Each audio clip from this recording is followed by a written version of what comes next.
Well, a very good morning to all of you, and I always love this morning. This is a tradition that goes back as long as I can remember, decades, the Upper Mid Award Ceremony. And it's an opportunity to recognize great achievement in scholarship and leadership and character. And to me, it's a great way to end the year as well. It gives a sense of culmination, a sense of pride in particular as we go into that last stretch. And you're very close to being done. And I urge you to hang in there, recognize that you're going to do great and you're going to be done before you know it. And let me make just very brief remarks that maybe can help contextualize or frame what we're doing today. As you know, we just finished Alumni Weekend, and it's a great day for me and I think for a lot of faculty. You get to see graduates and share stories and reflect on the students and who they were when they were here and what they've become. Horace Taft used to call it his, quote, dividend day, because it made him feel that we had paid such enormous dividends to see people come back and to see graduates. And so I often ask graduates quite explicitly, not just small talking, but quite explicitly, I'll say to them, tell me what you learned. I'm curious, what did you learn at Taft? Either you graduated last year, or in some cases you graduated, I saw men who had graduated 60 years ago. And let me tell you some of the things they shared, and I think they're really affirming and they're good lessons for all of us. One is, when I asked that question, I often heard versions of this. I learned to think. I just learned to think at Taft. And when you ask that, they would say, well, I learned how to ask tough questions. I learned how to solve problems. I learned how to think of multiple perspectives, what I call the habit of empathy, the ability to view the world through a different lens. And many said, I learned that first at Taft. I'd never really learned it so much until I came there. And they said, by the way, that they learned this in all departments. They learned to think regardless of what academic department. They said, I learned that in and out of class. That is, that affirmation that your learning doesn't end with the classroom, but actually happens when you're sitting at the dining room table, at lunch, in the hallways, when you're arguing and you're debating. And many said that lesson, that learning how to think and problem solve, was critical in my own life today. And that did not matter what the profession was. I heard that from men and women who were doctors or lawyers or educators or public servants. They said, I learned how to think. That was the first. Here's the second one, and you know what this feels like. And I was actually talking to a student this morning in the survey about what a good thesis is. Many graduates said, you know something I learned? I learned how to defend a claim.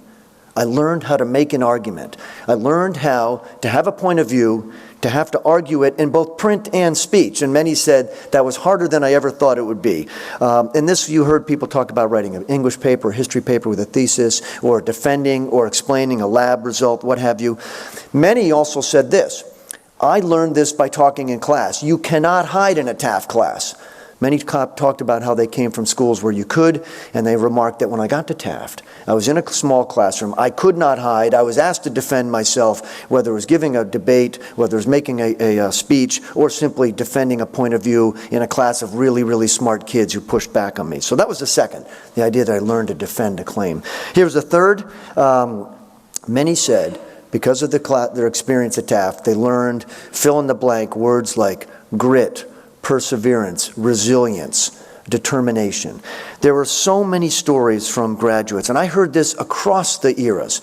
I heard this from people who graduated in the 40s to people who graduated just last year.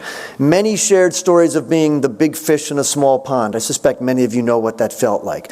You were maybe very successful. You were the big fish in a smaller pond, a smaller school, and you got here and realized that there were other very successful students.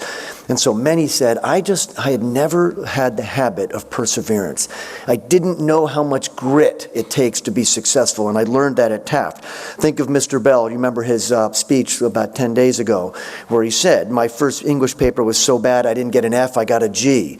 And he keeps talking about that was a lesson he learned, how to fail or fall short and then to come back and work even harder.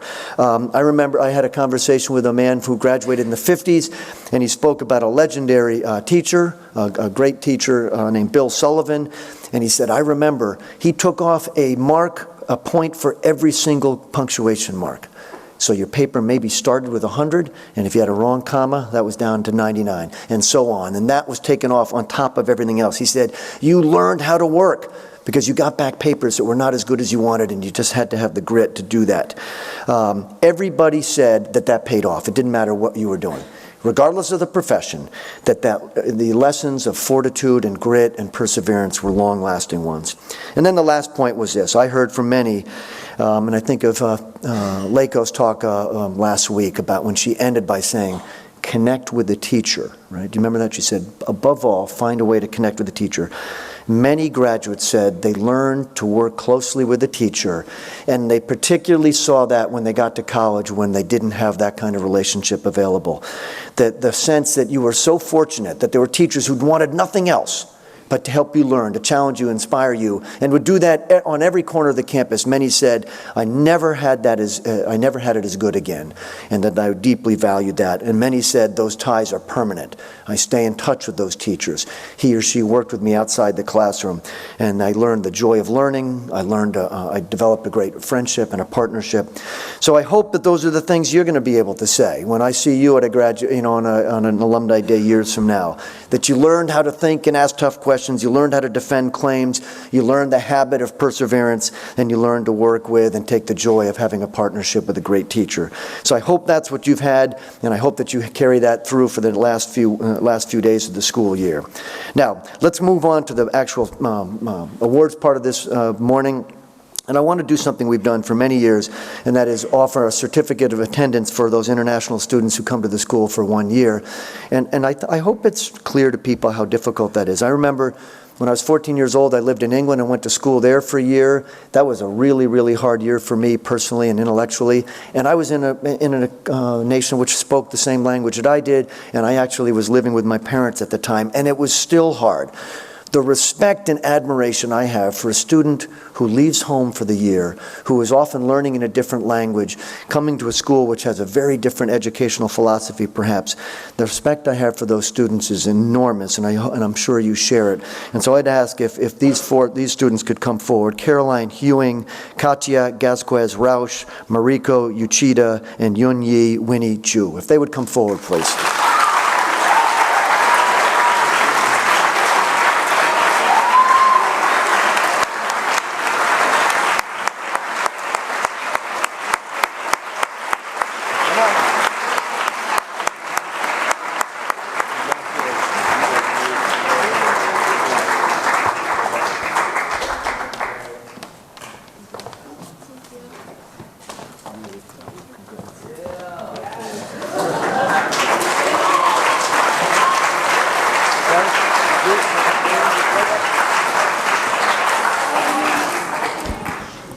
This next award typically would be given by Mrs. Frew, but she's otherwise occupied with Senior Community Service Day, so I'm going to go ahead on and do the honors.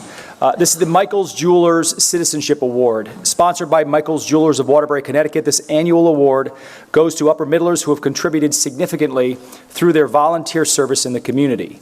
This year, the awards go to Amanda Snow Roberts and Carter McKean Taft.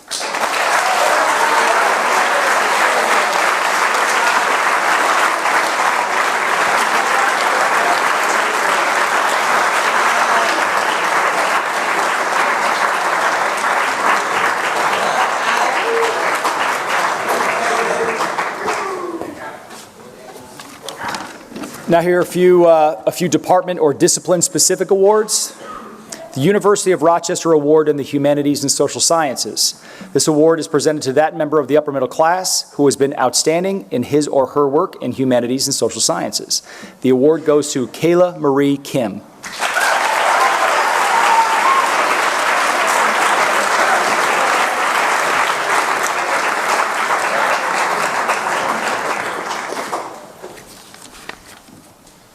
The Rensselaer Polytechnic Institute Medal, given to an upper middler for excellence in mathematics and sciences.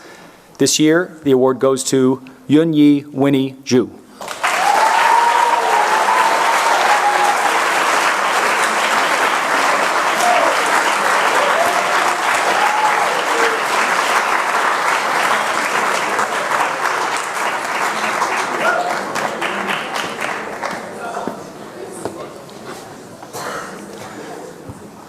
The Bausch & Lomb Honorary Science Award. This award is presented by the Bausch & Lomb Company to that member of the upper middle class who has been outstanding in his or her work in science. The recipient this year is Leon Alexander Vortmeyer.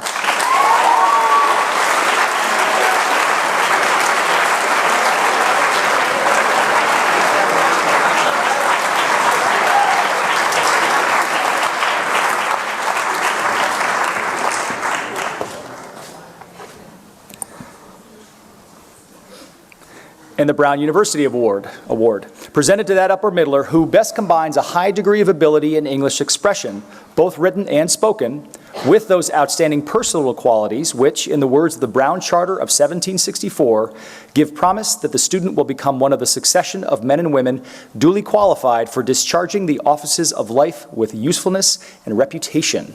It is awarded to Kayla Marie Kim.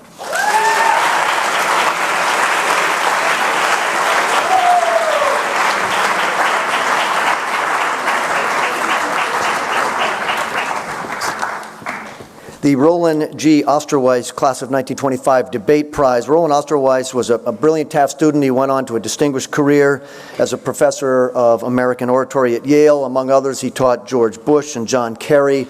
Had an amazing career there.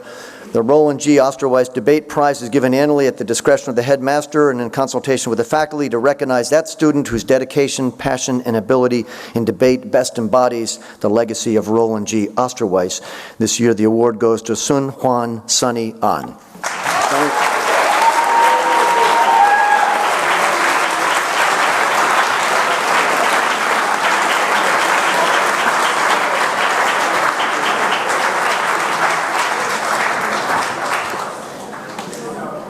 The Fraker Family Award, this was given by a unique and terrific family who sent a number of kids to Taft. They were all distinguished in their own right, and the parents were really convinced that the world needed men and women who could work with people of multiple perspectives. This award is given by the headmaster to that upper middler who has distinguished herself in creating a close and diverse global community. The award goes to I.T. Min Bui.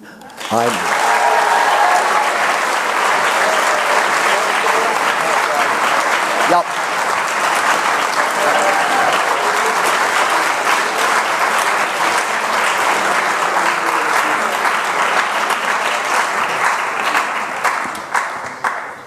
Yes, she has to stand here now because the Smith Book Award is presented to that outstanding upper middler who exemplifies the academic achievement, the leadership qualities, and concern for others that characterize thousands of women who have graduated from Smith College. And this year, the award is presented to Ai Bui.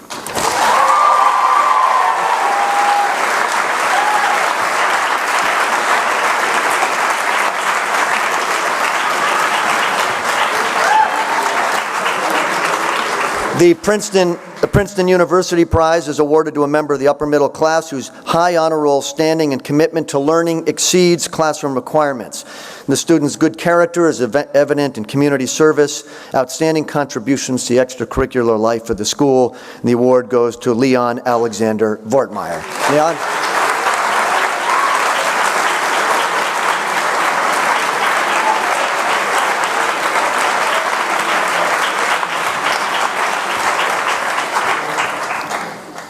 The Holy Cross College Book Award is awarded to a member of the upper middle class who has been outstanding in academic and personal accomplishment, who has shown a sincere concern for others and a responsible attitude in all of his or her endeavors. This award goes to Hannah Catherine Wilczynski. Hannah?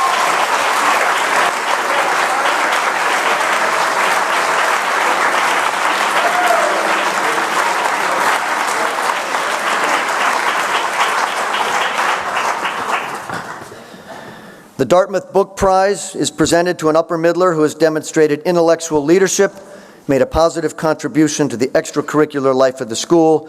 This year's recipient is Brian Alexander Tomasco.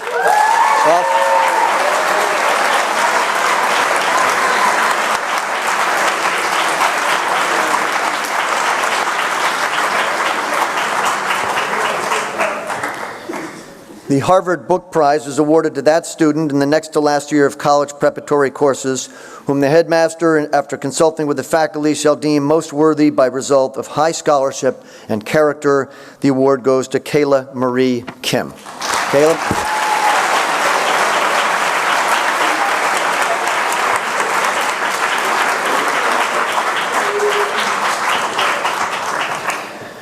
The Jefferson Book Award. The Jefferson Book Award program was established to recognize outstanding high school students during their upper middle year. This award is presented by the school's committee representative to the upper middler, whom the high school considers to best represent the Jeffersonian ideals of scholarship, leadership, and citizenship. This award goes to Caroline Manville Elliott.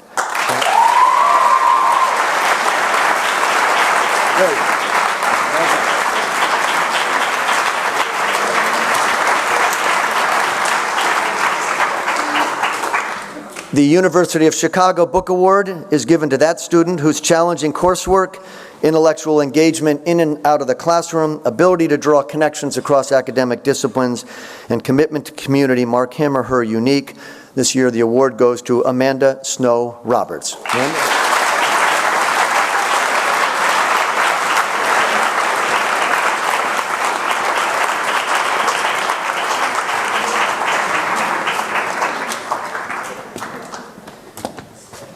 I'd like to close with remarks, very brief remarks about, actually not about a student, but about John Wilson. And he doesn't know I'm doing this, and he's going to get embarrassed. This is a day, obviously, when what we are doing is honoring leadership and scholarship and character. And as you know, John Wilson's going to be on sabbatical next year. He's going to travel. He's going to go to schools. He's really interested in what makes for great teaching. He wants to visit the great schools of New England and come back and share those lessons with all of us and make us a better school, make us better teachers. It is impossible to overstate the legacy that he's had as an academic dean. Just think of it in his years. Your life as a student, all of yours, have changed significantly because of his leadership. Consider the following, and the list could be long. We have launched new learning opportunities in the Global Online Academy and the AP Capstone program. And those students who have done that now know that they are learning in a way that Taft students have never learned before. On his watch, we have come up with a new academic habits rubric, a way in which we as teachers can provide more precise and we hope helpful feedback on your work. We created a new grading scale, something that's extraordinarily difficult for schools to do. This is where teachers live most, and many schools find that they talk about it for 2 or 3 years and never can make a change. We made the change in rapid order, and I think with full buy-in of faculty because of his leadership. He's changed the way we think about what academic honor is, and he's talked openly about it, about how clearly he feels that it is important to be honorable, that it's wrong to cheat or to plagiarize, but also recognizing how complicated and difficult that is to make those choices when you're a student, especially at a stressful place like this. And for the faculty in the back of the room, we all look at John Wilson, a guy who has symbolized, who has modeled what it means to be passionate about teaching and to never stop wanting to get better at it. We are going to miss him. I think all of us have been fortunate to have been worked alongside him or be taught by him or simply be at a school that he has shaped so profoundly. So as we end, and I congratulate all of you, I also want to recognize what this man has done for this school in his years. And so we will close by recognizing John Wilson. John.